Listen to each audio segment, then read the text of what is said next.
Astaghfirullah. Siapa tiga kelompok yang terancam tidak akan masuk surga ini? Yang pertama, al-aqu liwalidaini, anak yang durhaka kepada orang tua. Yang kedua, ad-dayuth. Dayuth adalah kepala rumah tangga yang membiarkan kemaksiatan berada dalam rumahnya. Dan yang ketiga, al-mar'atu al-mutarajjilah, wanita-wanita yang menyerupai laki-laki. Dalam riwayat yang lain yang dikeluarkan Imam Ahmad dalam musnadnya, Nabi SAW mengatakan, innallaha harramal jannata ala thalathin, Allah akan haramkan surga bagi tiga kelompok. Al-aqu liwalidaini, pertama anak yang durhaka dengan orang tuanya. Yang kedua, mudminul khamri, orang yang kecanduan minum khamr. Dan yang ketiga, ad-dayuth alladhi yukirru al-khabitha fi ahli baiti, dayuth yang membiarkan keburukan menimpa keluarganya. Ma'asyiral muslimin yang dimuliakan Allah Subhanahu wa taala, dalam dua riwayat ini Nabi SAW mengancam beberapa orang dengan tidak akan masuk surga, artinya terancam dengan neraka. Siapa mereka? Kita akan fokus kepada yang ketiga, yang disebut dengan dayuth. Siapa dayuth ini? Sebagaimana penjelasan Nabi SAW sendiri, alladhi yukirru al-khabitha fi ahli baiti, orang yang yukir. Yukir itu artinya dia tahu, bahkan dia juga paham bahwa itu kemaksiatan, dia tahu bahwa itu kemungkaran, tapi dia biarkan kemaksiatan dan kemungkaran itu padahal dilakukan oleh keluarganya. Membiarkan kerusakan padahal dia tahu itu rusak, sehingga merusak keluarganya, dan laki-laki membiarkannya. Maka laki-laki yang seperti ini adalah dayuth, kepala rumah tangga yang tidak memiliki kecemburuan kepada keluarganya. Ma'asyiral muslimin yang dimuliakan Allah Subhanahu wa taala, terkadang ada sebagian pemahaman orang-orang awam, kalau sudah melaksanakan salat, melaksanakan puasa, menunaikan zakat, bahkan naik haji berkali-kali, kemudian suka bersedekah, mereka menganggap bahwa mereka telah menjadi orang soleh dan pasti masuk surga. Padahal ada di antara keluarganya, boleh jadi mungkin anak-anak putrinya, suka membuka aurat kemana-mana,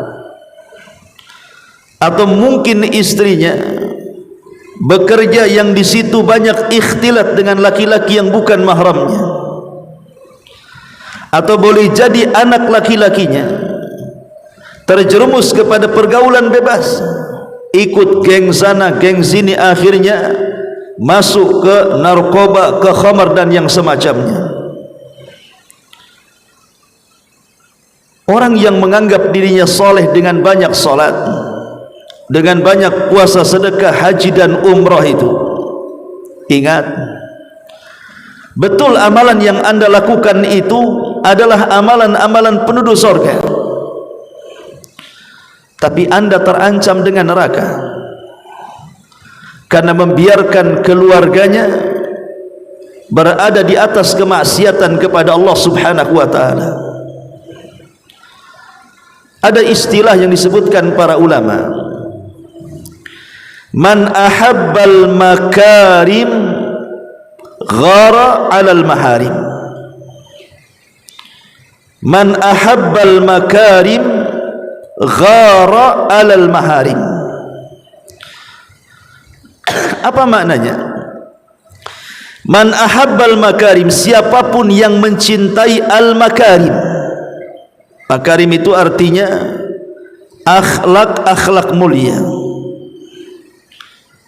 Siapa yang mencintai kemuliaan dalam akhlak, suka kalau anaknya berhijab, suka kalau istrinya tidak berghibah, suka kalau anak laki-lakinya belajar, duduk di pesantren mempelajari agama, suka kalau seandainya keluarganya kuat dalam agama.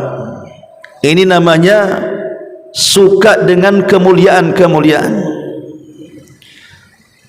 Maka disebutkan man ahabbal makarim ghara alal maharim. Ghara alal maharim artinya pasti dia memiliki kecemburuan kepada mahram-mahramnya, kepada keluarganya. Tapi sebaliknya, siapa yang tidak mencintai makarim, kemuliaan-kemuliaan akhlak, anaknya tidak hijab, ya dibiarkan saja. Istrinya ikhtilat setiap hari, ya tidak dipedulikannya. Anaknya mau pulang mau tidak, mau masuk ke pergaulan bebas ataupun iya, ya sudahlah, yang penting dia kan anak laki-laki bisa menjaga dirinya. Membiarkan kemungkaran artinya tidak suka dengan kemuliaan-kemuliaan, maka dia akan dicabut kecemburuannya kepada keluarganya. Padahal Nabi SAW mengatakan, al-mu'min yaghar wa anna Allah ashaddul ghairah wa ghiratullahi ala abdihi al-mu'min ya'ti ma harramallahu. Kata Nabi SAW, seorang mukmin itu harus memiliki kecemburuan, dan sesungguhnya Allah Subhanahu wa ta'ala lebih dahsyat lagi cemburunya. Dan di antara kecemburuan Allah Subhanahu wa ta'ala, Allah tidak suka kalau seandainya seorang mukmin melakukan hal-hal yang diharamkan Allah Subhanahu wa ta'ala. Kalau seandainya binatang secara keseluruhan memiliki perasaan cemburu, tidak ada satupun binatang kecuali diberikan perasaan cemburu kepada hati setiap binatang, kecuali beberapa binatang. Salah satunya adalah khinzir, babi. Babi tidak memiliki sifat cemburu. Maka siapapun yang tidak memiliki kecemburuan kepada keluarganya, apa bedanya anda dengan babi? Babi tidak cemburu dengan pasangannya, walaupun pasangannya berzinah dengan orang lain, dengan binatang lain, dia enggak akan peduli.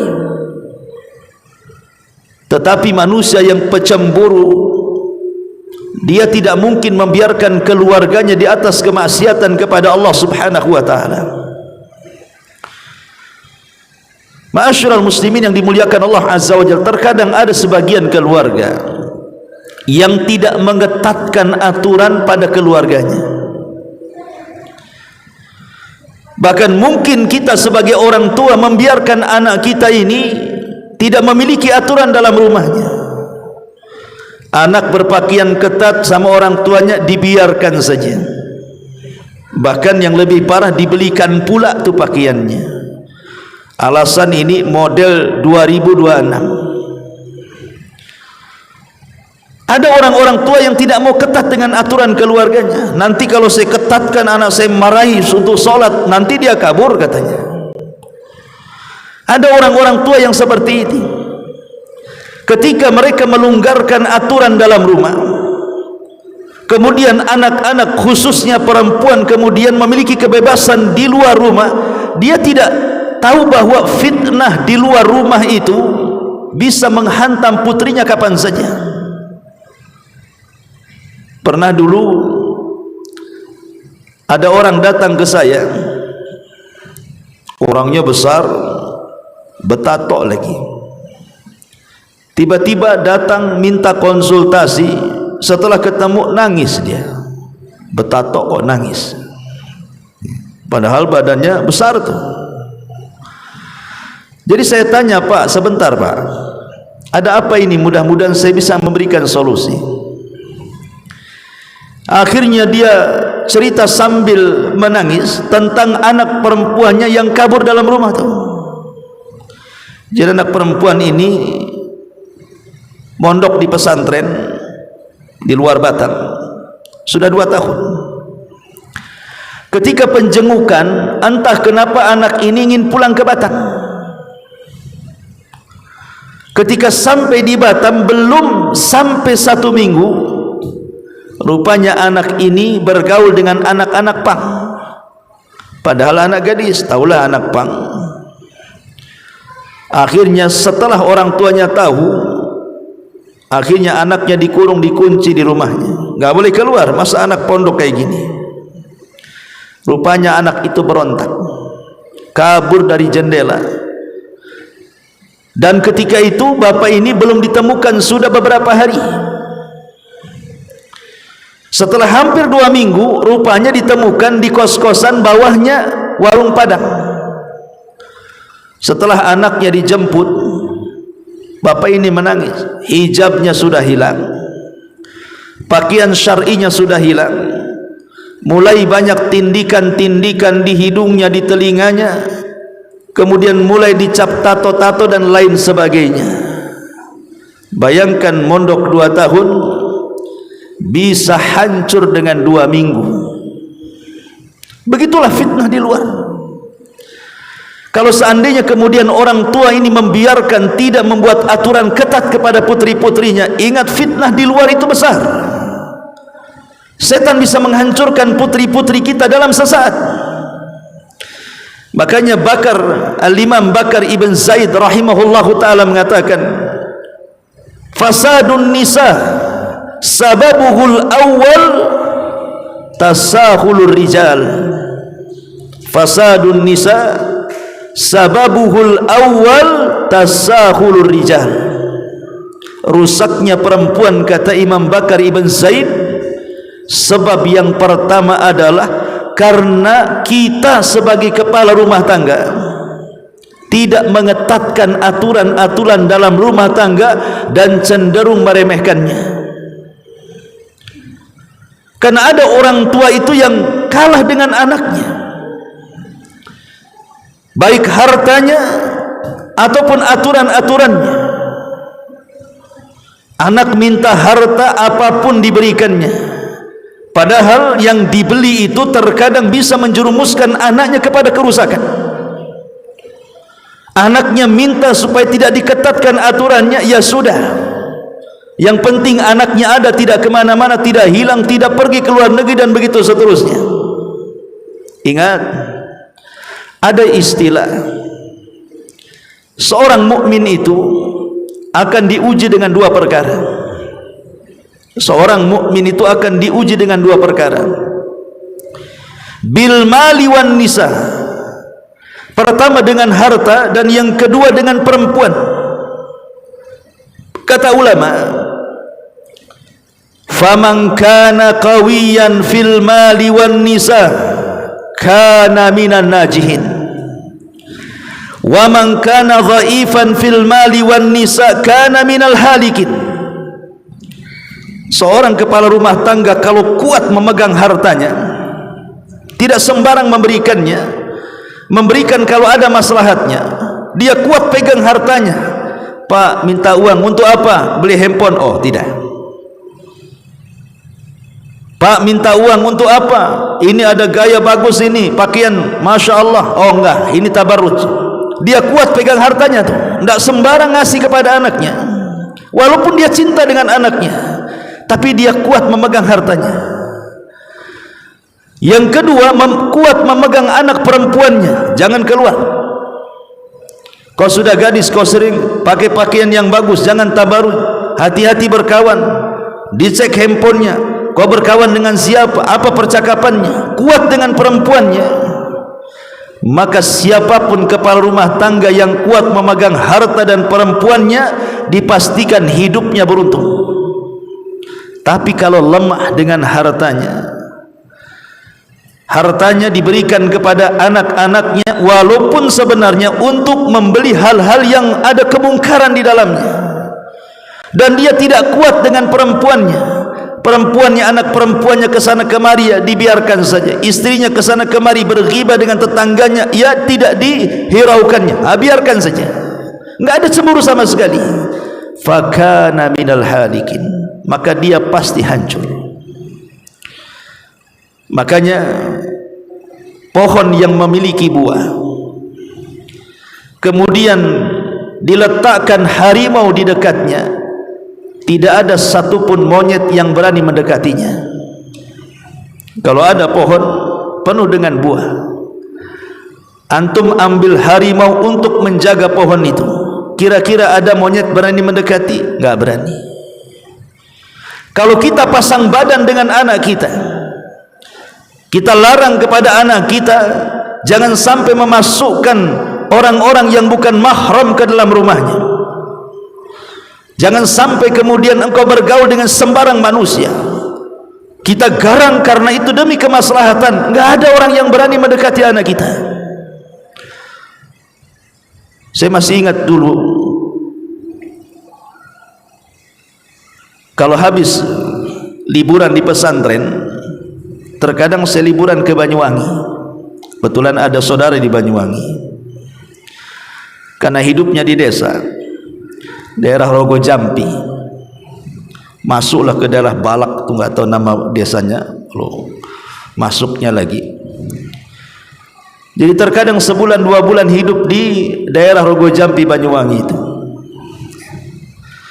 Saya lihat kehidupan mereka itu, kalau ada anak gadis,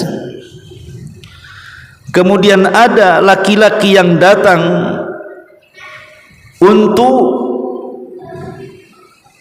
menghibur anaknya atau duduk-duduk bersama anaknya di malam minggu, itu orang tuanya senang, bahkan sengaja orang tuanya pergi. Artinya anaknya itu berarti laku. Tapi kalau seandainya malam minggu anaknya sendirian jemplang-jempling, enggak ada laki-laki yang datang ke rumahnya, sedih orang tuanya.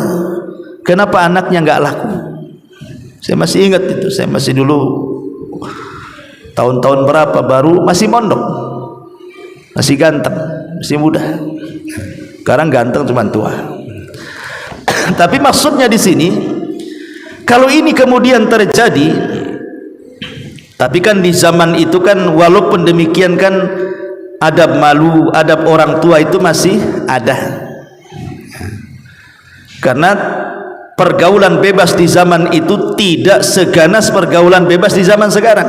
Coba kalau sekarang terjadi seperti ini, orang tua membiarkannya, anak orang hamil semua. Ma'asyiral muslimin yang dimuliakan Allah Subhanahu wa taala, kalau orang tidak punya kecemburuan, itu kan merusak anaknya tuh. Makanya lihat hari ini terkadang ada orang belum menikah sudah hamil. Alasannya kalau nggak dihamili nanti orang tuanya nggak setuju katanya. Ini kan konyol, ikhwan. Lah sebagai orang tua yang memiliki kecemburuan kepada keluarganya, maka berilah perhatian kepada mereka. Jangan sampai kemudian anak-anak kita, keluarga kita hancur dengan kemaksiatan kepada Allah dan kita membiarkannya. Ketika kita membiarkan, disitulah kita dianggap dayus. Dan ingat, anak-anak yang kita biarkan bermaksiat kepada Allah, istri-istri kita yang kita biarkan melakukan kemungkaran kepada Allah, mereka tidak akan masuk ke dalam neraka sampai meminta kepada Allah, ya Rabb, masukkan ayahku ke neraka dengan sebab ialah kami rusak. Ya Rabb, masukkan ayah kami ke neraka dahulu karena sebab dia kami rusak. Lalu apa manfaat orang tua yang nampak soleh, solatnya iya, puasanya hajinya bolak-balik, kemudian juga sedekah dan baca Qur'annya oke, tapi membiarkan anaknya tabarruj, membiarkan istrinya bergibah dengan tetangganya, membiarkan anaknya jatuh kepada pergaulan bebas dan yang semacamnya. Lalu untuk apa ibadah-ibadahnya itu? Maka di satu sisi kita perbaiki diri kita dengan ibadah, tapi di sisi lain perbaiki juga keluarga, jangan sampai mereka masuk ke dalam neraka. Makanya Allah Subhanahu wa taala mengatakan, ya ayyuhalladzina amanu qu anfusakum wa ahlikum nara. Wahai orang-orang yang beriman, jagalah diri kalian dan juga jaga keluarga kalian. Selain menjaga diri, jaga keluarga. Karena seorang kepala rumah tangga yang tidak menjaga keluarganya dari kemaksiatan kepada Allah, maka dia termasuk kepala rumah tangga yang berkhianat. Nabi SAW bersabda, ma min abdin yastar'ihi Allahur ra'iyya yamutu yawma yamutu wa huwa ghashun an ra'iyatihi illa kana min ashabin nar. Seorang laki-laki, kata Rasul, yang diberikan titipan amanah untuk memimpin orang-orang yang di bawahnya, seperti kepala rumah tangga memimpin keluarganya. Kemudian dia meninggal. Saat dia meninggal, dia berkhianat kepada keluarganya, tidak mendidiknya, tidak mengarahkan ke agama, membiarkan kemaksiatan kepada Allah, dia biarkan berkhianat seperti itu. Maka Nabi SAW mengatakan, laki-laki itu termasuk penduduk neraka. Laki-laki itu termasuk penduduk neraka. Masyarul muslimin yang dimuliakan Allah Subhanahu wa taala, pertanyaannya, contoh-contoh laki-laki dayus itu seperti apa? Pertama, membiarkan keluarganya safar tanpa mahram. Membiarkan keluarganya safar tanpa mahram. Dibiarkan anak perempuannya karena kuliah di Jakarta, di Jogja, atau mungkin jauh dari sini, pergi sendirian, hanya diantar sampai bandara saja. Sudah masuk pesawat, udah. Atau mungkin istrinya pergi tanpa mahram, dibiarkan saja sama suaminya. Ingat, Nabi yang mengatakan, la tusafiril mar'atu illa ma'a dhi mahramin. Tidak boleh seorang wanita safar kecuali ada mahram. Artinya safar yang merupakan jarak safar. Kalau safarnya tidak dianggap jarak safar, ya mungkin dibolehkan, walaupun tetap dengan mahramnya lebih baik. Contohnya safar di Batam, istri antum dari Sekupang ke Batu Aji, istri antum dari Sekupang ke Batam Center, istri antum dari Sekupang ke Nagoya, sendirian, ya tidak masalah. Kenapa? Karena bukan jarak safar, sendirian pakai motor gitu kan. Tapi kalau sudah jarak safar, Tanjung Pinang, Tanjung Uban, Natuna ke sana, ya, walaupun masih Kepri, itu kan sudah jarak safar. Kalau sudah jarak safar, maka berikan mahram dalam perjalanannya. Kalau seorang suami merelakan mereka pergi tanpa mahram, tanpa ada hajat dan kebutuhan, maka kita ini tidak memiliki kecemburuan kepada istri kita atau kepada anak-anak kita, membiarkan mereka diganggu manusia lainnya. Dayuth. Ini yang pertama. Yang kedua, terkadang membiarkan istri-istri kita, anak-anak gadis kita ini berobat?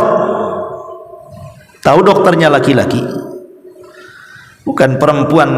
Makanya sebisa mungkin antum kalau ingin mengobati istri dan anak-anak perempuan, pastikan dulu cari dokter-dokter yang perempuan, biar tidak fitnah.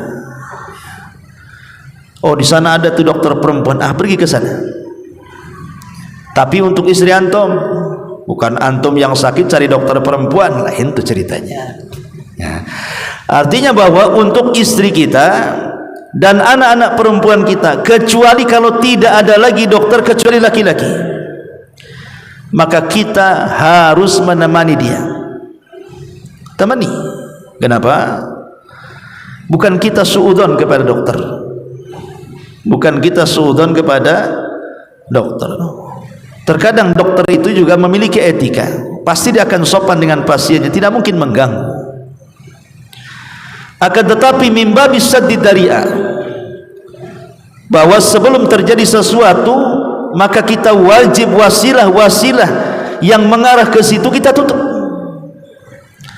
Karena bagaimanapun mencuri harta itu tidak lebih berat dibandingkan mencuri kehormatan.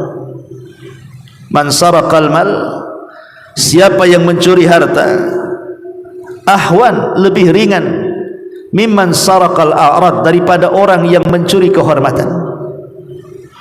Kalau seandainya antum punya rumah, tiba-tiba kemudian datang perampok, habislah uang kita di berangkas. Dimakinya tidak perampok, kita maki, kurang ajar perampok itu. Harta yang sudah saya kumpulkan raib pula di gondol maling. Yang satu lagi, dia tidak maling, tapi goda-goda anak gadis kita, sehingga kemudian berusaha mendatangkan fitnah dengan anak-anak gadis kita. Mungkin memandangi, merayu, menyentuh dan lain sebagainya. Itu namanya mencuri kehormatan. Mencuri kehormatan itu lebih dahsyat dibandingkan mencuri harta. Boleh jadi mungkin seorang wanita masuk ke dalam ruangan dokter, tiba-tiba dokter kemudian menyuruh membuka aurat dengan alasan untuk memeriksa, atau mungkin dokter meraba-raba dengan alasan memeriksa. Itu sama dengan mencuri kehormatan. Ma'asyiral muslimin yang dimuliakan, apakah kemudian kita membiarkan dicuri kehormatan istri kita sementara kita di rumah membiarkan saja? Temani. Ma'asyiral muslimin yang dimuliakan Allah Subhanahu wa taala, jangan sampai kita menjadi laki-laki dayuth. Ini contoh kedua. Contoh ketiga, suami yang sama sekali tidak memiliki kepedulian dengan keluarganya. Dengan kata lain, tidak bertanggung jawab. Mungkin dia mabuk, judi, enggak peduli dengan keluarganya, mancing berjam-jam, enggak peduli anaknya cemana hidupnya, yang penting mancing dari pagi sampai malam, besoknya gitu lagi. Padahal enggak ada ikannya, dia beli dari pasar ikannya itu, ngelabui keluarganya biar nampak mancing. Ya. Hobi itu tidak dilarang dalam Islam, tapi kalau sampai melalaikan keluarganya, hobi itu jadi bermasalah. Lah hobi kalau seandainya sampai menghancurkan keluarganya, maka anda dayuth. Ma'asyiral muslimin yang dimuliakan Allah Subhanahu wa taala.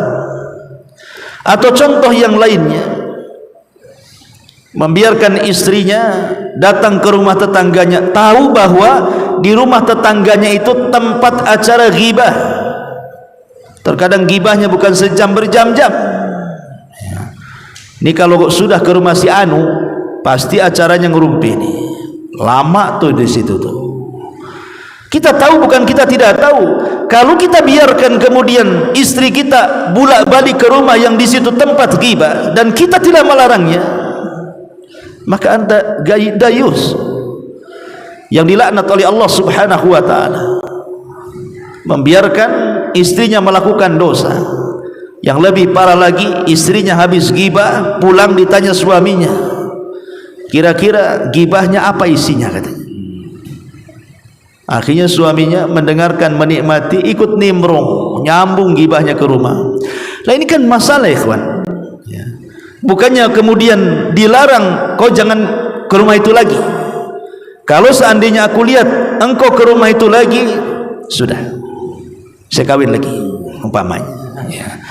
Ma'asyiral muslimin yang dimuliakan Allah Subhanahu wa taala, intinya bahwa seorang suami harus tegas. Makanya tadi di awal dikatakan kalau seorang suami kuat memegang hartanya, tidak mudah memberikan keluarganya, karena tahu kalau seandainya dilonggarkan akan terjadi kerusakan. Ataupun kuat dengan perempuannya, baik istri atau anaknya, dengan membuat aturan-aturan ketat, maka pasti dia akan selamat.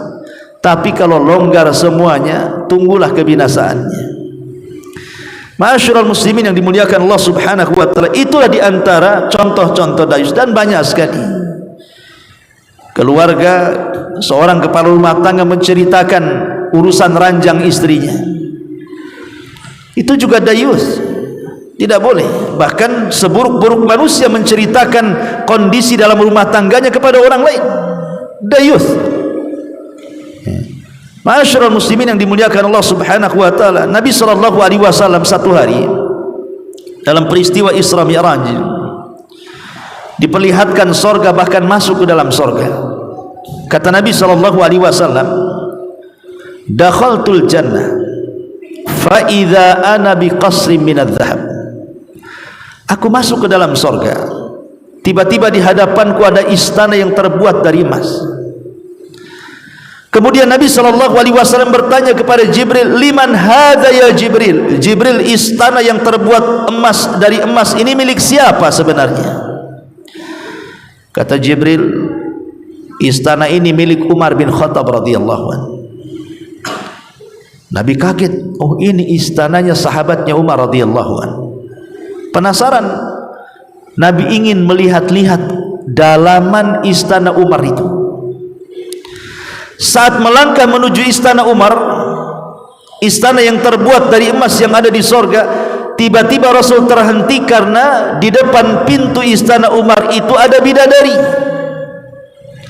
yang sedang berdiri di situ menanti suaminya, maksudnya menanti Umar. Para bidadari itu menanti laki-lakinya yang masih di dunia. Nabi SAW ketika melihat bidadari langsung menundukkan kepalanya, kemudian tidak jadi masuk. Kemudian Rasul pergi dari sorga dan keluar.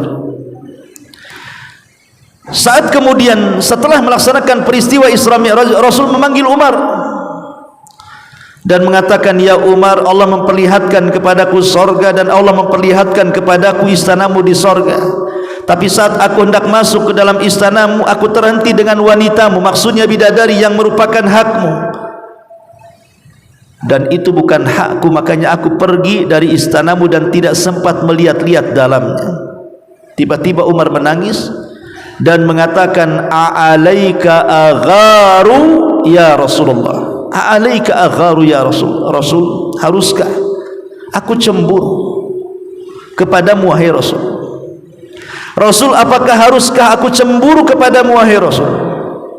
Kenapa kau tidak masuk saja hanya gara-gara bidadariku menghalangi pandanganmu, tiba-tiba engkau berpaling dan tidak mau melihat istanaku? Apakah aku akan cemburu gara-gara engkau mendekati bidadariku? Tidak, kata Umar. Apakah harus cemburu denganmu wahai Rasul? Padahal kalau seandainya Nabi SAW melihat istana dan melihat bidadari Umar di sorga, itu tidak ada yang diharamkan, semua halal. Tapi Nabi SAW menundukkan pandangan kemudian pergi untuk menunjukkan bahwa wanita itu bukan miliknya, tidak boleh didekati. Karena kita tahu bahwa fitnah wanita ini disepakati dalam hadis Nabi SAW sebesar-besarnya fitnah Bani Israel yang menghancurkan para ulama. Inna asyaddal fitnah li Bani Israilin nisa. Sesungguhnya fitnah yang paling besar kepada Bani Israel adalah perempuan. Betapa banyak ulama tumbang gara-gara perempuan. Takkan kita biarkan anak-anak kita menjadi fitnah dan memfitnah orang lain. Nabi SAW pernah diperlihatkan neraka, diperlihatkan bagaimana azab pemakan riba yang dilempar ke sungai darah, diperlihatkan azab orang yang berzina yang berada di tungku yang dibakar sehingga panas melepuhkan kaki sampai kepalanya, melihat azab orang yang suka menggibah, melihat azab orang yang suka berdusta. Tapi ada dua kelompok yang merupakan penduduk neraka, Rasul tidak melihat azabnya di neraka. Padahal dua kelompok ini termasuk penduduk neraka, dan Rasul sudah banyak diperlihatkan azab-azab neraka, tapi Rasul tidak melihat azabnya, padahal keduanya termasuk penduduk neraka. Kata Nabi SAW, simfani min ahlin nar lam arahuma qat. Ada dua kelompok, kata Rasul, dua-duanya termasuk penduduk neraka, tapi aku tidak melihat keduanya. Salah satunya kata Nabi SAW, nisaun kasiyatun ariyatun mumilatun ru'usuhunna ka asnimatil bukhtil ma'ilah la yadkhulnal jannah wa la yajidna rihaha wa inna rihaha la yujadu min masirati kadha wa kadha. Seorang perempuan berpakaian tapi masih dianggap telanjang, apabila berjalan melenggok ke kanan dan ke kiri, kepala-kepala mereka bagaikan punuk unta. Mereka tidak akan masuk surga, bahkan mencium bau surga pun tidak, padahal bau surga itu bisa tercium sejarak sekian dan sekian, kata Nabi. Lihat, apakah tega orang tua yang tidak pernah meninggalkan sholat 5 waktu, tidak pernah meninggalkan puasa Ramadan, bahkan haji dan umrah, apakah tega membiarkan anaknya tabarruj, merelakan anaknya masuk neraka, merelakan anaknya diazab oleh Allah Subhanahu wa taala dalam jahannam? Di dunia saja ikhwan, kalau kita cinta dengan anak kita, tiba-tiba anak kita berkasus kemudian masuk penjara, banyak orang tua yang menjual kebunnya, menjual rumahnya, hutang ke sana kemari, harus menyewa pengacara, yang penting anaknya keluar dari penjara. Itu penjara dunia loh ya. Ini jelas-jelas anaknya terancam dengan penjara akhirat. Dengan tabarrujnya yang Allah katakan wala tabarrujna tabarrujal jahiliyatil ula, dengan tabarruj jahiliyahnya, membuka auratnya, memfitnah laki-laki lain. Jelas nih anak perempuan kita ini terancam penjara neraka. Tapi banyak orang tua yang tidak berusaha untuk melindungi anaknya, seolah-olah ya sudah, kalau masuk neraka nak silahkan masuk neraka, seolah-olah seperti itu. Tapi kalau penjara dunia, habis-habisan dia supaya keluar anaknya. Akalnya di mana? Padahal penjara neraka itu jauh lebih dahsyat siksaannya dibandingkan penjara dunia. Ini laki-laki kalau bukan dayus apa namanya? Makanya Nabi SAW mengatakan la yadkhulunal jannata dayyuth, tidak akan masuk surga seorang dayuth, kepala rumah tangga yang membiarkan keburukannya terjadi dalam keluarganya. Maka kalau kita diberikan anugerah oleh Allah Subhanahu wa taala istri yang salehah dan anak-anak yang saleh dan saleh, jaga mereka, mereka itu aset kita. Allah Subhanahu wa taala mengatakan walladzina amanu wattaba'athum dzurriyyatuhum biimanin alhaqna bihim dzurriyyatuhum. Orang-orang yang beriman yang menularkan keimanannya kepada keluarga besarnya, maka saat dibangkitkan mereka akan berkumpul dengan keluarga besarnya. Jadi saat dibangkitkan pada hari kiamat, manusia itu laksana laron dan belalang, pergi ke sana kemari, menjauh, tidak mau mendekati orang-orang yang pernah dekat di dunia. Saudara tidak mau dekat dengan saudaranya, anak tidak mau dekat dengan orang tuanya, orang tua tidak mau dekat dengan anaknya, dan begitu seterusnya. Kenapa? Yauma yafirrul mar'u min akhi wa ummihi wa abi wa sahibatihi wa bani likulli imri'in minhum yawma idzin sya'nun yughni. Pada hari di mana seseorang lari dari saudaranya, lari dari ibu bapanya, lari dari pasangan dan anak-anaknya. Kenapa mesti lari? Bukankah di dunia ingin bersatu? Kenapa di akhirat mesti lari? Seolah-olah ada ketakutan berjumpa. Ya, karena boleh jadi saat di dunia kita tidak menyempurnakan hak kita kepada mereka. Kita lalai dengan keluarganya, sehingga saat dibangkitkan takut mereka datang kepada kita mengambil pahala kita. Ayah, dulu engkau tidak mendidik kami. Ayah, dulu engkau membiarkan kami maksiat. Mana pahalamu? Takut diambil pahalanya, makanya dia lari menjauh keluarganya. Tapi orang-orang yang beriman saat di dunia, yang menularkan keimanannya kepada keluarganya, betul-betul al-amru bil ma'ruf wan nahyu anil munkar kepada keluarganya, maka saat dibangkitkan mereka tidak akan lari satu sama lain. Yang ada saat dibangkitkan suaminya di sampingnya, istrinya di sampingnya, orang tuanya di sampingnya, anaknya di sampingnya, minimal bisa meredakan rasa takut di hadapan Allah Subhanahu wa taala. Walladzina amanu wattaba'athum dzurriyyatuhum biimanin alhaqna bihim dzurriyyatuhum. Siapapun yang beriman kemudian menyebarkan keimanan kepada keluarganya, memberikan hak kepada keluarganya, tidak membiarkan maksiat dalam keluarganya, meminta untuk melaksanakan wajib dan melaksanakan yang sunnah, meminta agar menghindar dari yang haram dan juga berusaha menjauh dari yang makruh, betul-betul tanggung jawab dia tularkan kepada keluarganya, maka di akhirat keluarganya tidak akan pergi dari kita. Dan itu sedikit banyak bisa menghilangkan rasa takut saat dibangkitkan di hadapan Allah Subhanahu wa taala. Jadilah laki-laki yang tangguh, karena Rasul mengatakan kullukum ra'in wa kullukum mas'ul an ra'iyati. Semua kalian pemimpin dan kalian akan dimintai pertanggungjawaban atas kepemimpinan kita di hadapan Allah Subhanahu wa taala. Mudah-mudahan yang sedikit bermanfaat. Subhanaka wa bihamdika asyhadu an la ilaha illa anta astaghfiruka wa atubu ilaik. Allahu ta'ala. Assalamualaikum warahmatullahi wabarakatuh.